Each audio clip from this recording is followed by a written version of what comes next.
Halo semuanya, selamat datang di Rumah Jagoan Kancil. Buat kalian yang baru bergabung, channel ini adalah channel YouTube yang khusus membahas seputar superhero Indonesia, baik itu dari film maupun komik ya. Dan di video kali ini aku akan membahas asal-muasal dari nama para superhero Indonesia yang ada di Bumi Langit komik terutama ya.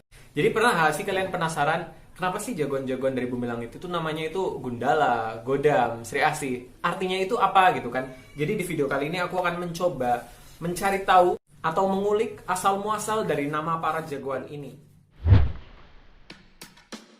Jagoan pertama yang akan kita bahas adalah Gundala. Gundala adalah superhero Bumi Langit yang memiliki kekuatan petir.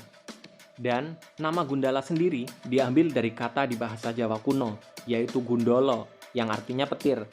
Nama ini mengarah ke kekuatan Gundala yang bisa mengeluarkan petir. Jagoan selanjutnya adalah Wulan alias Merpati. Nah, jelaslah ya, merpati ini diambil dari burung merpati. Jadi, sejak zaman dulu, burung merpati itu sering diumpamakan sebagai penyebar berita dan pemberi kabar. Ya, zaman dulu orang-orang memang menggunakan burung merpati untuk saling mengirim surat.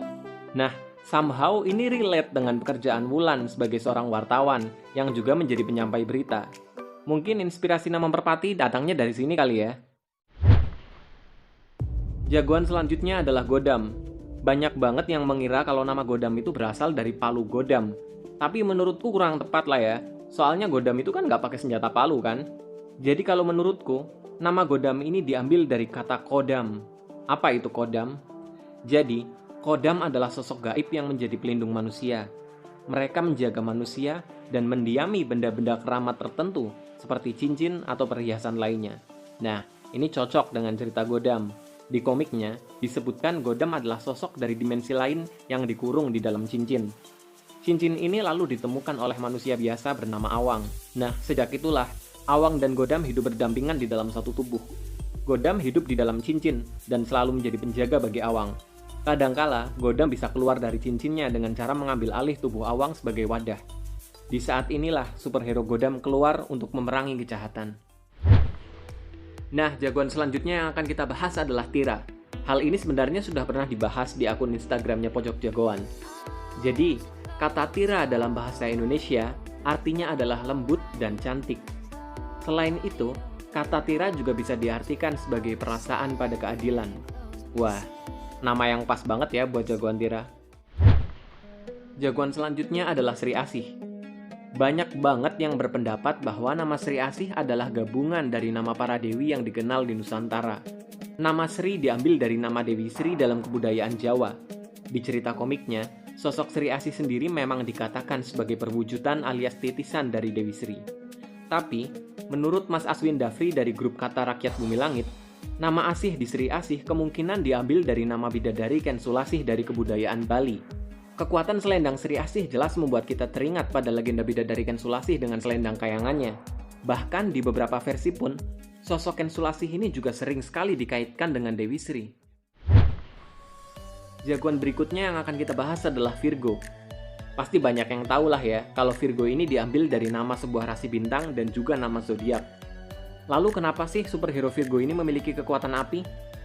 Kalau ditelusuri dari cerita asal-usulnya yang berasal dari mitologi Yunani, diceritakan bahwa Dewa Matahari Apollo menikah dengan Dewi Chrysothemis. Mereka memiliki anak perempuan yang diberi nama Parthenos. Sayangnya, Parthenos ini meninggal ketika masih kecil. Ayahnya sang Dewa Matahari akhirnya menempatkan dia sebagai rasi bintang di langit untuk dikenang. Rasi bintang ini diberi nama Virgo, yang artinya adalah maiden atau gadis. Nah, mungkin karena itulah superhero Virgo bisa mengeluarkan api, karena Virgo dalam mitologi Yunani adalah putri dari Dewa Matahari. Jagoan selanjutnya adalah Kalong. Nama Kalong diambil dari nama hewan kalong, salah satu keluarga kelelawar yang bentuknya jauh lebih besar. Kalau dalam bahasa Inggris, Kalong ini dikenal sebagai Flying Fox. Jagoan berikutnya adalah Mazza. Setelah aku telusuri, kata Mazza dalam bahasa Sanskerta ternyata berarti amarah. Ini cocok sih dengan karakter Mazza, karena Kanigara juga menjadi gahar dan buas setelah berubah menjadi Mazza. Jagoan selanjutnya adalah Aquanus. Ini sebenarnya sudah sering gue bahas ya. Nama Aquanus ini berasal dari gabungan dua kata, yaitu Aqua dan Danus. Danus ini adalah nama pria yang berubah menjadi Aquanus. Jadi nama Aquanus itu berarti Aqua Danus. Tapi kalau menurutku pribadi sih, mungkin sebenarnya nama Aquanus itu berasal dari gabungan dua kata, yaitu Aqua dan Nusantara. Aquanusa, Aquanus. Jagoan terakhir yang akan kita bahas adalah Sembrani. Nama Sembrani berasal dari dua hal, yaitu besi Sembrani dan kuda Sembrani. Kekuatan mengendalikan besi dan magnet jelas terinspirasi dari besi Sembrani yang bisa dibuat menjadi magnet. Sementara, Sembrani bisa terbang dan memakai Google yang bentuknya mirip kacamata kuda, seperti kuda Sembrani.